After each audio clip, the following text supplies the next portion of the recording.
Samm Marshall shares uplifting stories and conversations with people making Johannesburg and the world a better place. Well, today we explore a story of transformation, not just on land, but of people. Brahman Hills, the making of a world-class garden, tells how a forgotten Midlands motel became a globally recognized Royal Horticultural Society partner garden, built not by contractors, but by Brahman Hill teams themselves. Now, joining me on the line is Michele Magwood. She's the co-author of this remarkable book, and we're going to talk about it. Michele, good morning and thanks for joining me. Hello, Sam. Very nice to be here. So I was fortunate enough to come along with my son to the launch of this book, and I must tell you, you authors, you horticulturists, you are a fun bunch. I did not realize how much fun you are. But what a remarkable story, listening to you and Tim take us through what it took to not just put the book together, but the landscape, the kind of in-depth thinking. It's given me a new appreciation for developing spaces and places that people feel connected, that can connect to themselves, connect to the environment, and they can find a sense of peace. Tell me a little bit about your journey, Michele, and how you got roped into putting such a beautiful book together. Well, I do. I also love gardening. Gardening is it's absolutely trend the world over at the moment as a place of retreat, as a place of rejuvenation, as you say. And there's trends of forest bathing and all that sort of thing. But I believe gardens must be comforting, and they are. But I'm actually a journalist. I've been a book journalist for many years, and an editor and a writer. And I was called in by the owner, Ian Buchan, who knew Tim Stain. And Tim said, "Why don't you get the gardener herself?" And also, I also love the Midlands, Sam. You know, I think that the Midlands is often overlooked.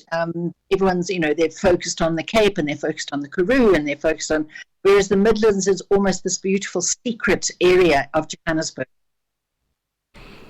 The book is, when you look at the cover of this book, you've got this aerial view of Brahman Hills. I mean, to say it's world class is probably an understatement. I would encourage everybody, even if you're not interested in gardening or kind of the subject matter, just go and check the photos. The photos are absolutely breathtaking of this beautiful space. But this garden has all the drama, Michele, of a telenovela, of a soapy. It was created during the pandemic. It had stop-starts. There were fires. You had staff. I mean, these are localized people that built this garden. There was nothing magical about this space. In actual fact, it was a motel which was rented by the hour. I remember that was the joke going around. And what a remarkable story! It has all the ingredients of a film. It really does. Now, the owner of Brahman Hills is a man called Ian Buchan.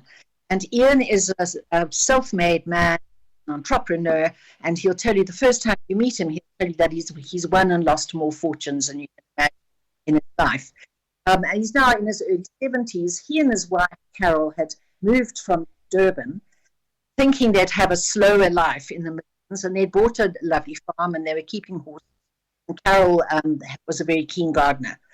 And then the farm next door came up for sale, and it had this garage on it, and this really cool one-star motel. And they heard that this farm was for sale, and it was going to be sold to people who were going to put a truck stop in, and they're going to start renting those rooms out by the hour. So Ian thought, no, well, we can't have this, and he bought the farm. And then, so now, instead of being in his retirement, he was now the not very proud owner, of this awful motel. So he and Carol decided to make it into a wedding venue, because the Midlands is very popular for weddings. It's so beautiful. And so they tidied it up, and they built a dam, but it was still pretty rudimentary. And they talked about, one of the managers told me that they were still screwing the doors of the chapel on when there was a bride coming up the hill. So it was really rudimentary. And Ian, as I say, he's a big thinker. He thinks, he said, I want magic. What can I do to make magic in this place? And so they'd visited a lot of gardens overseas, he and Carol. I think Ian had been dragged around so many overseas. And he said to himself, why don't we make a magical garden here? And so they called in Tim Stain. He's becoming one of the world-renowned landscape. And Tim drew up plans, and then they were about to break ground, and then the world went into lockdown. The world went into lockdown, and you, Sam, will remember how everything just shut down. Yeah, shut down overnight. That terrible sense of the world just hanging, of just nothing going on. And so the Brahman Hills was sitting there, and of course Ian Buchan doesn't let the grass grow under his feet. So he decided to roll the dice. You remember, nobody knew if the pandemic would go away. Yeah. We didn't know if this was the new lockdown normal. But he was not one to sit still. So he went to his staff of the hotel, and he offered them, most of their salaries if they would start helping him build the gardens. And most of them did. They said they were all absolutely bored stiff, and they would very much like some of their salary. So they waded in and basically built these gardens. Now, what had been, it was honestly, Sam, it was a green slope you would have seen in the photographs. Yes. It was this green slope. As Tim says, there wasn't even a viewpoint of the Drakensberg, or there wasn't even a view of a mountain and a river. It was just a sheep farm. That's all it was. So Tim had to think big, and he had to think deep.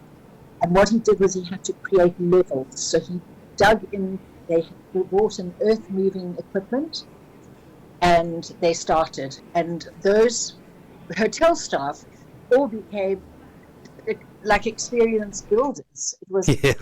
I remember that was the joke going around, that you had a chef who could now do landscaping. Yeah, a chef who was now pouring a concrete aggregate or aggregate concrete, which apparently is a very specialized thing. And you had another one who became brilliant at drainage. And you had housekeepers who were digging compost and laying out the flower beds. And everybody mucked in. Everybody ate together. It was a completely flat, hierarchy. Everyone mucked in together. It was just the most astonishing coming together. Michelle, when you put a book like this together, does it just write itself? Because the landscape is so visually breathtaking. The amount of thought that has gone into designing not just the landscape, the drainage, even the kind of grass. I mean, on Saturday there was, I think we had a 20-minute conversation and 3 follow-up questions on just the quality of grass. And that just kind of blew my socks off, that there was this incredible knowledge around every aspect of the garden. What do you put in and what do you leave out? Because I was watching you quite eloquently, you and Tim, take us through the pictures and banter backwards and forwards, and I thought it must have been a miserable task to figure out, what am I telling about this? What story am I telling? Because there's just so many aspects you could kind of position as the kind of center plot for a book like this. Well, Sam, I was lucky because it had this wonderful origin story. If you go and do a book of gardens in South Africa, most of which are sort of built on old verfs or vineyards, etc. This was built it was an audacious garden. They finished it in 8 months. It just flew out of the Midlands soil it was built. So I was lucky because I had this origin story. So I began with that, and that's why I called the book The Making of a World-Class Garden. But to be honest, it's difficult to write a coffee table book about one garden, because how many can you say that it's beautiful? How many times say, look at the sweeping view? Michelle, can I ask you just to move around a little bit fast? We're losing the quality of the audio is dropping. If you could just move around for us a little bit. Is that a bit better, Sam? Yeah, that sounds a little bit better. You were saying that how many times can you use the word beautiful or breathtaking? Yeah. So I started out by I actually went into the whole history of the Midlands, and it's a really interesting history. There were settlers and Africa. There were wars of between the settlers and the indigenous people in the Drakensberg. I mean, the history itself would make a lovely book, I'm sure, and in fact, it has made several books. But I wanted to understand, the nature of the people, and I went and I spoke to farmers there, and they said, the Midlands looks really sylvan. It looks very benign because it's so green. But in fact, it's really hard to farm here because it has the most extreme temperatures, and frosts and snows, and they have searfelt, so it's difficult to grow. It's difficult for cattle. So the Midlands, you only get timber and dairy. That's mainly it. So I just drove around and I walked the garden. I walked and walked and walked that garden until it began speaking to me, until I was able to, I think, extract its secrets. And for example, Sam, that what I said about a garden being comforting. Yes. What Tim has done is that he's got a lot of geometry and circles in the garden, and those circles are very comforting and very containing. So you look down onto the garden from above, and it's laid out in geometrically. But when you walk it, you walk those circles, you walk up the mound, you walk the bee kraal, which is also a moated island. That is that's why the garden works. As I say, it's very containing, whereas you would have thought if it was simply still that green slope, it wouldn't be containing at all. Yeah. Do you? And maybe, Michelle, that's part of the reason why this garden, and obviously you wrote the book, you spent all this time with Tim, with Ian, the three of you put this book together. Do you then see this garden as a metaphor for kind of emotional and collective recovery? That's the one thing. I also see this garden just from kind of the words, and having spent time at Brahman Hills myself, having walked that space, it's also maybe as well then this collection of kind of humanism in a way, a kind of mix of art, nature. It feels like it's beauty, but it's collaboration. It's all these things at the same time. It really is, Sam. I'm glad you picked up on that, because in fact, Ian Buchan's motto is about shifting lives. His company down in Durban that he had, the whole motto that drives them is how to shift lives. So, for example, the head gardener of Brahman Hills is a man called Ebangeli Majuma. He started out as breaking rocks for them when they were doing that. He came from a nearby village. He started out by breaking rocks. Yes. He absolutely loved, he became very interested in the plants. So the manager started sending him on courses and passing books to him, and he learned more and more. And he's become an expert gardener. He's now the head gardener of Brahman Hills. And that is exactly in keeping with... Yeah, I love that story.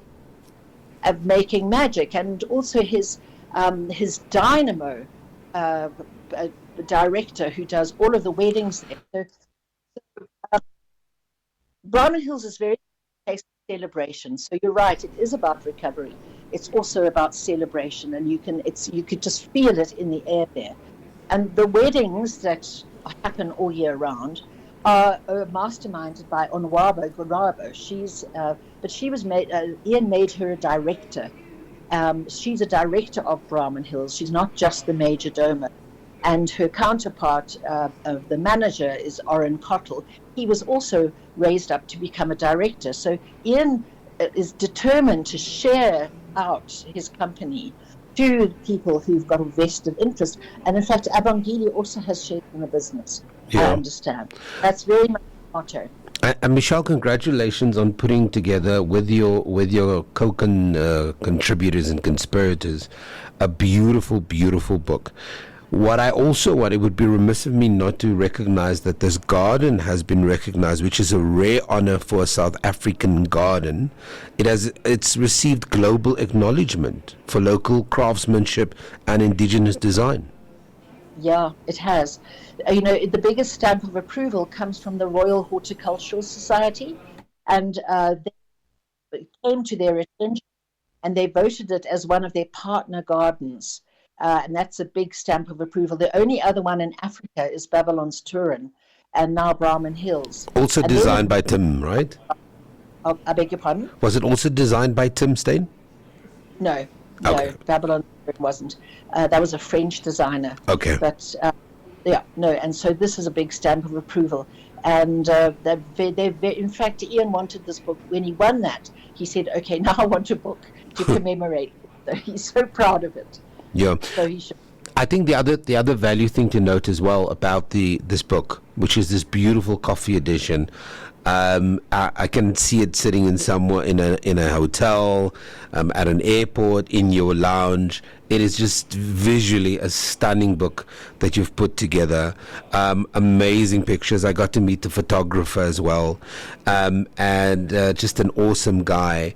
And if you understand kind of even the way he thought about light and the way picturing these images in a way that at the height of that day showcases their natural beauty, their fluidity. The photographer really did a stunning job on taking the images. But then you went one step further. So not only is the book here for you to purchase, but in actual fact it's also turned into a bit of a social impact project where some of the proceeds will go towards supporting the Masi Bambisani, which is a care center for children. Yes, that was the proceeds of the launch. I did the launch with Johannesburg Garden Society because I knew we'd reach the right reader. And we have, and so the proceeds of the launch go to Masi, which is a home that the JGC supports. Yeah, thank you for that. That's absolutely amazing. Michelle, where can people find the book? Where can they find out more? And yeah, it's fascinating. As I said to you on the day, I'm not a gardener. As I said to Tim, it's not something I'm interested in. But having been in that space, it's just. It transcends a language. Even if you don't have the vocabulary for it, the book speaks to it. It's a must-buy, especially with Christmas looming. It is a must-buy for that special person in your life. Thank you, Sam. That's really generous of you to say that. It is a beautiful book. And I'm so pleased. I'm really pleased you enjoyed it, and you must get back to Brahman Hills. I definitely will. Michelle, pleasure talking to you. Thank you for making the time to talk to us. Pleasure. Thank you. Bye-bye. That's Michele Magwood, who with Ian Bucknan and Tim Stein put a book together called Brahman Hills, The Making of a World-Class Garden. I was very fortunate to visit Brahman Hills, and I can tell you the book is beautiful. It's amazing, but it doesn't do any justice. You've got to, if you're in the KZN Midlands, stop in at Brahman Hills. It is absolutely breathtaking. And as you've heard Michelle articulate quite beautifully, it's not just a book about a garden, it's a book about drama. This garden was started in the pandemic, and because of the owner of the space and how he thinks, he turned this into an amazing project. And this book really tells the story of how this world-class garden, recognized by the Royal Horticultural Society, which is, as we've spoken about already, is a rare honor for a South African garden, how it came to be. And I promise you, I'm not even lying, go and take a look at the pictures, Google it, find out. It is a stunning gift this December. So think about getting it. We are literally a couple of minutes away. We're going to have a conversation with the information regulator. 25 years of PIA. We'll talk about the impact of Protection of Information Act on you and me.